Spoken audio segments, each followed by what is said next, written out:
공유 오피스라는 다소 신박한 사업을 수행하던 위워크라는 회사가 바로 얼마 전에 미국에 파산보호 신청을 했습니다. 챕터 11을 제출을 하면서 미국 사업용 부동산 시장의 흥망성쇠를 가장 대표적으로 보여주는 그런 케이스로 남게 된 것 같은데요. 위워크는 기업 가치가 올라갔을 때는 490억 불, 어마어마한 그런 가치까지 평가를 받았고요. 손정희가 투자한 지분 가치도 상당한 그런 수혜라고 생각이 되었었는데, 손정희는 위워크 투자로 약 169억 불, 170억 불이니까 한화로 환산하면 22조 원 이상의 그런 손실을 봤다고 생각이 되고요. 현재 위워크 주가는 1불 언더로 내려갔기 때문에 전고점이랑 비교하면 99.9%가 하락했다고 볼 수가 있을 것 같습니다. 뿐만 아니라 최근 우리나라에서도 미래에셋이라든가 하나증권 등 해외 부동산에 투자했던 그런 부동산 손실 규모가 기하급수적으로 커지고 있고, 관련해서 투자자 손실들이 굉장히 커지고 있는 그런 국면입니다. 최근에는 미국 대도시를 갔다 보신 분들은 아시겠지만 미국 대도시들이 과거와는 굉장히 다르다, 미국에 뭔가 공실도 많아졌고 노숙자도 많고 거리가 지저분하고 범죄가 많아지고 이런 얘기들 굉장히 많이 하거든요. 그래서 오늘 분석왕에서는 미국 대도시들, 특히 상업용 부동산 시장은 왜 올라서고 왜 망하고 있고, 그리고 지금 앞으로는 어떻게 될 건지를 자세히 다뤄보도록 하겠습니다. 미국 사업용 부동산 시장의 위기는 공실과 함께 찾아왔다고 보시는 게 좋을 것 같습니다. 현재 미국 사업용 오피스의 공실은 전국 평균으로 약 20%에 육박하고 있거든요. 이거는 2008년 글로벌 금융위기를 훨씬 넘어선 수준의 그런 공실이고요. 그리고 이런 공실이 소규모 빌딩에만 있는 게 아니라 대형 오피스 빌딩에도 발생하고 있다는 점에서 충격이고, 그 대형 오피스 빌딩이 군소도시 레벨이 아니라 미국에서 가장 큰 빅5 대도시들 중에서도 발생을 하고 있다는 게 정말 충격이라는 거죠. 뉴욕, 샌프란, LA, 보스턴 이런 도시들에서 가장 좋은 입지에 있는 프라임 빌딩, 통상 프라임 빌딩이라고 하면은 연면적 10,000제곱미터를 넘어서는 그런 엄청난 큰 규모의 빌딩이고, 이런 빌딩들은 주로 연기금융가 대표되는 기관 투자자들이 매입을 하는 그런 건축물들인데, 이런 건물들에서도 공실률이 평균 20-30%가 나오고 있다는 거가 엄청난 충격을 주고 있거든요. 특히 우리나라 프라임 빌딩들이 집중 배치된 곳이 강남, 여의도, 판교 같은 이런 지역들인데, 한국의 프라임 빌딩들의 공실률은 한 자릿수 이하인 반면에 미국에서는 막 20-30%가 나오고 있으니까 이게 굉장히 의아하다라고 생각을 하시는 분들이 있을 것 같습니다. 어쨌든 이런 엄청나게 높아진 그런 공실률로 인해서 근본적으로 빈 공실이 많으면 임차소득이 발생을 할 수가 없고, 그러면 자연스럽게 건물에 들어가는 여러 가지 비용들이 있는데 현금 흐름이 마이너스로 가기 때문에 건물 가치가 하락할 수밖에 없고, 이것이 미국 상업용 부동산의 위기의 첫 번째 원인이 되겠습니다. 미국 상업용 부동산 위기 두 번째는 당연히 금리인데요. 금리는 아시겠지만 2020년, 21년에 소위 제로화 금리 시절에 상업용 부동산 투자도 굉장히 활성화되었고, 감히 말씀드리자면은 한국도 2020년, 21년을 거치면서 웬만한 상업용 오피스 건물 가격은 다 2배가 됐거든요. 그거는 왜 그러냐면 상업용 오피스를 사는데 약 1조짜리를 산다면은 한 8천억 정도는 대출을 조달할 수가 있고 2천억만 자기 자본을 넣을 수가 있는데, 이 8천억을 조달하는 조달 비용이 당시 너무 쌌기 때문에 상업용 부동산에 손쉽게 투자할 수가 있었습니다. 그런데 지금 문제는 뭐냐면 미국 시장금리가 5%대로 올라가고 있는 그런 상황에서 0.5%에 조달했던 이런 금리들을 리파이낸싱 해야 되는 그런 상황에 이르게 된 거거든요. 그러다 보니까 이 비용 측면에서 공실로 인해서 매출은 30% 줄었는데 비용은 거꾸로 리파이낸싱 하면서 이자 부담이 굉장히 커지다 보니까 이게 현금 흐름 마이너스가 나게 되는 그런 상황이 된 거고요. 근본적으로 현금 흐름이 마이너스 나고 공실이 많아지기 시작하면은 부동산이라는 게 살 때 한 번에 동시에 사는 게 아니라 선순위로 먼저 약 40%나 60%를 채우고 그 다음에 후순위로 대출을 계속해서 받는 경향이 있는데, 이런 후순위 대출들에 대한 금리가 두 자릿수를 넘어가기 시작을 합니다. 현재 우리나라 대체투자 기관들이 해외에 투자한 그런 부동산들의 후순위 대출도 보시면은 두 자릿수인 경우가 많거든요. 그래서 미국 역시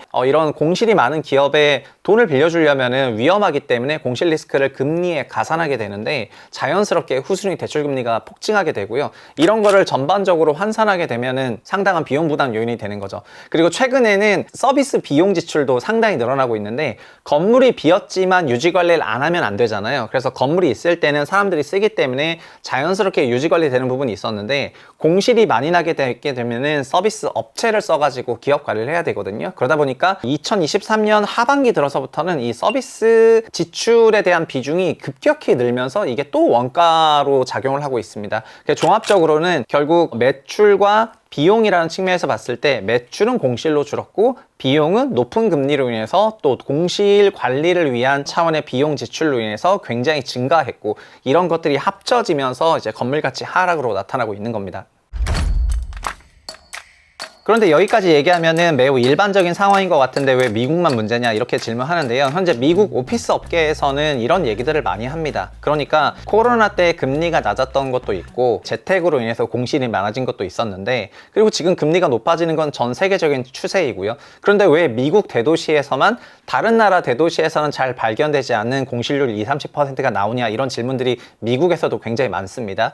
그거에 대해서는 어떻게 생각을 하냐면은 2010년부터 거의 한 제로화 금리 기간이 엄청나게 길었던 거잖아요. 그 기간 동안에 오피스 수요가 과도하게 폭증됐고, 특히 20년, 21년에 말도 안 되는 수준으로 공간에 대한 수요가 폭증됐다고 설명을 하고 있습니다. 그래서 그때 너무나 높은 레벨의 공간 수요가 폭증이 됐고, 그것이 지금 아예 회복이 안 되는 수준의 소위 공급 과잉이 있었기 때문에 그 공급 과잉을 해결하기 위한 수요 회복이 현재 나타나지 못하고 있고요.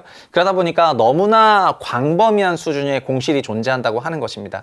그러니까 오피스 공급에 있어서 조금 타이트했더라면 이런 일들이 없었겠지만, 오피스 공급 역시 제로금리를 만나면서 어마어마하게 가열찬 속도로 공급이 따라붙었기 때문에 상업용 오피스 건설 착공이 붐업이 있었고요. 이런 것들이 이제 현재 공급 과잉으로 문제가 되고 있고 만성적인 높은 공실률로 나타나고 있어서 이게 다른 나라와 약간 다르다, 이렇게 설명드리겠습니다. 한국 같은 경우에는 프라임 빌딩이 있는 지역들이 정해져 있는데, 미국은 이런 건물들을 건물 가치가 올라가게 되면 옆에 있는 다른 2선 도시로 신규 착공 건물들을 늘려가지고 이쪽으로 수요를 빼는 효과들이 있거든요. 그러다 보니까 그 대도시의 신규 오피스 건설만 우리는 공급이라고 보는 경향이 있는데, 미국은 그 1선 도시 외에 2선 도시들에도 신규 착공들이 엄청나게 늘어나고 있고, 그런 걸 합쳐서 보면 오피스 공급이 굉장히 많았던 거예요. 근데 한국의 투자자나 아니면은 여러 투자자들이 봤을 때 해당 도시에만 보니까 신규 공급이 없다고 생각해서 이제 공급이 부족하니까 임차료가 올라가고, 임차료가 올라가니까 투자처로 매력있다, 이렇게 생각했던 것이지, 근본적으로 미국 전체로 보면 오피스 공급이 매우 많았다, 이렇게 이제 평가를 하고 있습니다. 그래서 지금 그런 후폭풍들이 오고 있는 거고요. 그리고 마지막은 뭐냐면은 드디어 시장에 구세주가 없습니다. 그 시장을 살려주는 보호자가 없어요. 원래 위워크 같은 회사도 그렇고 공실률이 굉장히 커졌던 2020년 코로나 환경에서 당시에 상업용 부동산에 대출을 해줬던 그런 대출 채권들이 굉장히 부실화되는 과정이 있었고, 이게 현저히 문제가 됐었는데요. 그땐 누가 있었냐? 그때는 파월의 연준이 있었습니다. 그리고 연준에 뭐가 있었냐? 3.2조 달러 규모의 부실 자산 매입 프로그램, 즉 케어스 액트가 있었습니다. 이 케어스 액트라는 것이 지금은 뭐 다들 기억하시겠지만, 그때 회사채가 부실이라고 하니까 회사채라든가 CLO라든가 이런 부실들을 매입하기 위한 SPC를 만들어줬고요. 그리고 CMBS라고 해서 상업용 MBS를 CMBS라고 하는데, MBS나 CMBS들이 이런 것들이 다 문제가 되니까 이런 것들을 통칭해서 다 부실을 매입해 주겠다고 하는 메인스트리트 지원 프로그램이 있었습니다. 그리고 메인스트리트 지원 프로그램에는 여러분 잘 아시는 개인들에게 체크를 주는, 돈을 직접적으로 뿌리는 이런 프로그램도 있었고요. 그래서 코로나 때 부실 자산을 매입해 주는 3.2조 달러 규모의 케어스 액트가 돌아갔기 때문에 그 당시의 문제들에 대해서는 그거를 부실을 사주는 이런 쪽이 있었거든요. 그래서 현재 연준이 보유하고 있는 MBS나 이런 CMBS들의 규모, 소위 MBS류 자산을 합치면은 2 트릴리언 달러가 넘어가는데요. 현재 연준은 미국 채권도 QT를 통해서 미국 채권들을 팔고 있는데, 결국 언젠가는 이런 MBS 자산들도 만기가 도래하게 되면 자산 매각을 해야 되거든요. 그렇기 때문에 지금은 신규 매입이었고 매각이 있어서 과거처럼 부실이 있었을 때 수호자가 있었던 것과 달리 지금은 수호자가 없고, 그리고 몇 년 지나면 수호자가 아니라 보유 중인 그런 CMBS를 매각해야 되기 때문에 시장에 엄청난 충격을 줄 수 있다는 그런 생각에 투자자들이 현재 여기 선뜻 덤비지 못하고 있는 그런 상황입니다. 그러니까 매수가 없고 자연스럽게 매도만 있고, 그런 상황을 우리는 경험을 했는데 2022년 부동산 시장처럼 자산 가격이 소위 자윤화카, 프리폴을 하거든요. 자윤화카를 하게 되면 어떻게 되냐면은 자산 가격이 거의 반토막 이상으로 거래가 되는데, 최근에 X, 그러니까 구 트위터죠. 이런 쪽에서 그 상업용 부동산을 보시는 분들이 올리는 포스팅들을 보면은 어떤 것들이 있냐면은 2018년에 산 가격 대비 4분의 1 토막에 거래가 되거나요, 아니면 뭐 세인트루이스에 있는 어떤 건물인데 2019년쯤에 살 때는 2억 불에 샀는데 지금은 경매를 시작했는데 놀라지 마십시오. 200만 불. 그러니까 100분의 1 토막이 난 상태에서 비딩이 들어가더라고요. 물론 최종 가격은 그보다 높게 팔리겠지만은 그 바닥 가격에서 시작하는 옥션 시작가가 2억 불에 산 게 어떻게 200만 불이 될 수 있죠. 이런 식으로 거래가 되고 있습니다. 이게 미국 부동산 전체를 드러내는 건 아닌데 미국 부동산의 분위기가 이렇다는 걸 말하고요. 그리고 페이팔 같은 그런 회사가 처음으로 임차했던 건물 같은 것도 건물 가치가 반토막이 난 상태로 다시 재매각되는 등 현재 미국 상업용 부동산 건물 가격은 말 그대로 수요가 없는 그런 현상을 보여주고 있고, 이게 마치 22년 하반기에 국내 부동산 주택시장과 굉장히 유사한 면모다, 이렇게 말씀드리겠습니다. 그리고 한 가지 요인이 더 있는데요. 이거는 최근 미국의 스키드로라고 해서 그 빈민층이 거주하는 지역들이 미국 대도시를 굉장히 잠식을 하고 있습니다. 뭐 이런 표현이 약간 죄송스럽긴 한데 현재 미국의 그 홈리스들만 하더라도 300만 명이 넘거든요. 이분들이 이제 글로벌 금융위기 때 집을 잃고 막 이런 분들이 되게 많았다라고 많이 알려져 있는데, 그 당시에 소위 서프라임이나 이런 RTA로 신용등급이 높지 못했던 분들이 집을 어거지로 샀다가 자가보유율이 60 몇 %까지 갔고, 이게 한 10% 빠졌으니까 미국 전체 주택으로 보면은 그 정도 되는 인원들이 홈리스가 되고도 남거든요. 당시 1000만 채 정도 되는 주택이 자가로 갔다가 임차로 전환됐기 때문에 그 중에 절반만 하더라도 한 500만 되는 거잖아요. 근데 그런 홈리스들이 따뜻한 날씨를 찾아서 캘리포니아 쪽으로 오고 있는데, 그러다 보니까 LA나 샌프란시스코 같은 데를 가게 되면은 이런 홈리스들이 단체 거주하는 지역들이 있고, 그런 지역들을 원래 스키드로우라고 해서 세바스찬 바하 18 and Life가 아니고 그 통나무 같이 나가는 스키드로우라는 길을 통칭하는데요. 그래서 이런 영상들을 유튜브 찾아보면 되게 많거든요. 근데 저한테도 그 최근에 트래블 제이라고 여의도에 계셨던 분인데 지금 소위 이런 투자를 다 접고 해외여행을 혼자 한 10년 동안 하고 계신 분이 계신데, 최근에 미국에 가서 이런 스키드로우를 찍은 영상을 저한테 보내주셨어요. 그래서 지금 스키드로우 상황이 어떤지를, 또 미국 상업용 부동산의 공실 상황이 어떤지 잠깐 영상 보고 오겠습니다. 이렇게 빌딩들이 저 멀리 이렇게 다운타운이 있는데, 이 아래는 이런 슬럼 중에서 슬럼이라고 볼 수 있겠죠? 냄새가요 막 냄새가 그냥 죽었어. 그냥 도시가. 여기도 보세요. 우회전입니다. 아무것도 없어. 그냥 버려진 건물이야. 그냥 슬럼이 되면 이럴 수밖에 없어요. 누가 여기서 장사를 하고 사업을 하고 살겠어.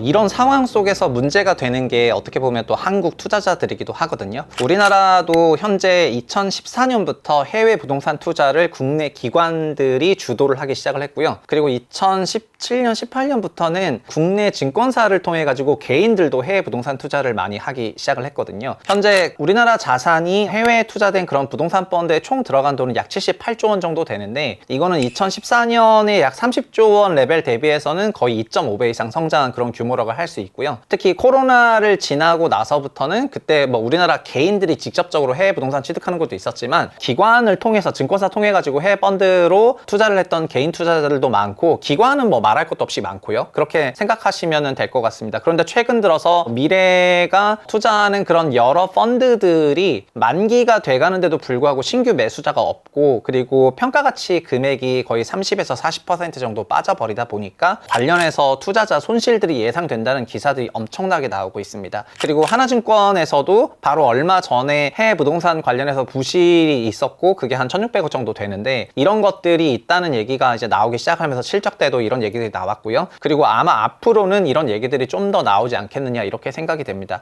사실 국내 투자자들이 해외 부동산, 특히 해외 부동산 중에서도 대도시의 프라임 빌딩, 게다가 임차인은 너무나 유명한 미국의 대기업들이고요. 이러면은 선뜻 마음이 가잖아요. 그래서 투자를 많이 했던 게 사실인데, 현재 우리나라 투자자들이 선호하는 부동산이라고 알려진 건물들을 중개해준 그 미국의 에이전시들이 우리나라를 어떤 식으로 공략했냐면은, 한국의 건물들을 소개할 때 이런 여러 임차인들이 들어있는 그런 건물을 소개한 게 아니라, 우리는 좀 임차인도 큰 대기업이 들어왔으면 좋겠다 생각해서 건물 전체가 어마어마하게 큰데 임차인이 1개나 2개 회사로 돼 있는 경우가 많거든요. 근데 지금 이런 1개나 2개 회사가 코로나 이전에 공간 수요가 많았다가 회수해 버리게 되면은 건물 전체가 그냥 반이 비어버리는 거예요. 여기 역삼동에 보면은 소위 스타타워로 대표되는 되게 유명한 강남 파이낸스 타워가 있는데, 그 강남 파이낸스 타워에 입주사가 2개라고 해볼게요. 그럼 우리는 2개 되게 좋다 하고 딱 선호하게 되는데 그 입주사가 나가버리게 되면 건물 반이 공실이고 그 다음에 임차인을 구하게 되면은 그 입주사 수준에 해당하는 수준의 임차인을 구해가지고 받아들여야 되거든요. 그래서 한국이 투자한 부동산 자산이 외형으로 봤을 때는 되게 좋아 보이지만 막상 1개나 2개 임차인 테넌트에 대한 의존도가 너무 높아서 이들이 발을 빼버리니까 아예 건물 전체가 공실로 남아있고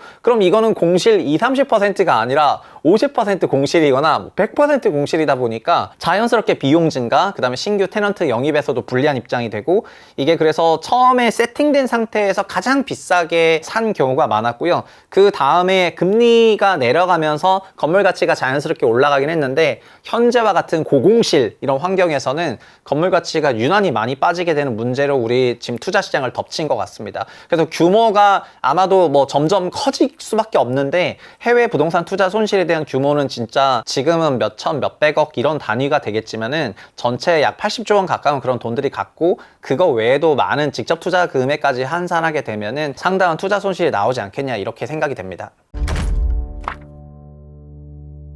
그러면은 한국에는 이런 상업용 부동산 위기가 없냐 이런 질문들을 많이 하실 거고 저도 많이 받았는데요. 한국 상업용 오피스 중에서 그 연면적 10,000제곱미터 넘는 프라임 빌딩의 공급이 한국은 많지 않았고 미국처럼 이렇게 도시가 확장하는 스타일의 나라가 아니잖아요. 한국은 여전히 그 딱 행정구역 그 도시를 위주로만 돌아가는 거지 신도시가 대거 조성돼서 그 신도시를 어마어마하게 빌딩이 채우고 이런 식으로 커지는 타입이 아니다 보니까 우리나라는 안타깝지만 오피스 공실이 많지 않았습니다. 그래서 이런 프라임 빌딩의 가격 상승에도 불구하고 여전히 국내 프라임 빌딩들의 이런 캡레이시 나오고 있는 상황이기 때문에 그리고 공실률은 한 자릿수로 굉장히 낮고요. 그래서 한국 대형 오피스의 상업용 위기는 별로 없습니다. 다만 뭐가 있죠? 대형 오피스 빌딩이 아닌 중소형 오피스와 지식산업센터로 대표되는 이런 중소규모 이하의 부동산 공급은 아주 광범위하게 많았었고요. 이런 부동산 공급들에 대해서 기관 투자자가 아니라 개인 투자자들이 직접적으로 소위 꼬마 빌딩 투자가 대세가 되면서 이런 꼬마 빌딩들을 법인 명의로 80%, 85%, 90% 대출을 받아가지고 대출이자 2.5%일 때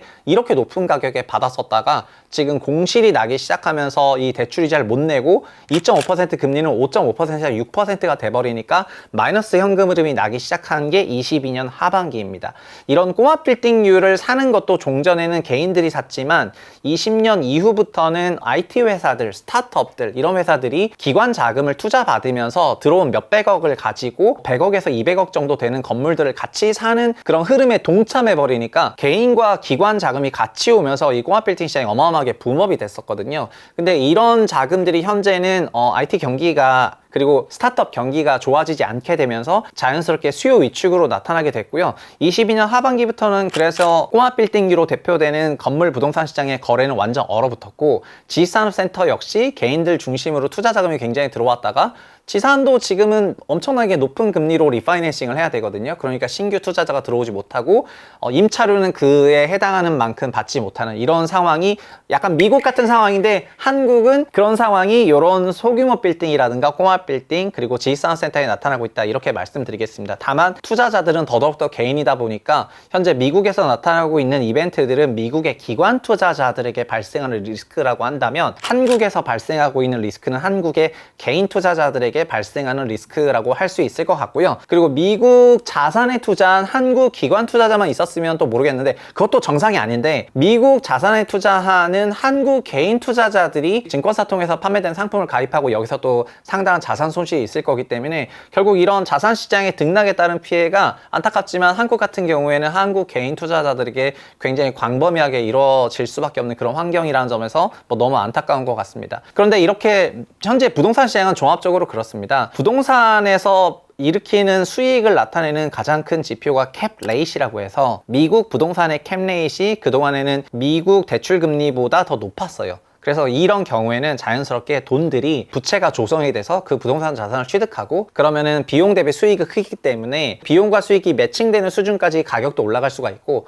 또 이게 낮은 상태가 유지가 되면 계속해서 투자가 들어올 수가 있습니다. 그런데 어느 순간부터는 특히 2022년 고금리 환경이 되면서부터는 미국의 캡레이트과 대출 이자가 만났고 지금 역전됐고요. 그래서 미국에서도 상식적인 레벨에서는 부동산 투자가 이루어지지 않고 있거든요. 우리나라도 지금 마찬가지입니다. 한국 상업용 오피스 오피스 캡레이트는 강남이 3%고 그리고 서울을 포함한 이런 프라임 오피스 빌딩도 지금 4%인데 이런 사업용 부동산을 조성할 때 들어가는 금리 레벨이 4%를 넘어가기 때문에 이제 역전이 되었습니다. 그래서 신규로는 자금이 조성이 되기가 어렵고요. 강남이 캡레이트이 낮긴 하지만 강남급 프라임 빌딩에 투자하는 돈들에 대한 대출 금리도 높아졌기 때문에 여기도 지금 아주 녹록한 상황은 아닙니다. 그리고 지난번 분석왕에서도 말씀을 드렸지만 아파트에는 지금 전세가율을 역산한 전월세 전환율이 4% 중후반인데 매매가가 전세가의 2배니까 실질 캡레이트는 2% 초반이거든요. 근데 아파트가 2% 초반의 임대 수익이 나는 그런 자산인데 아파트를 사는데 들어가는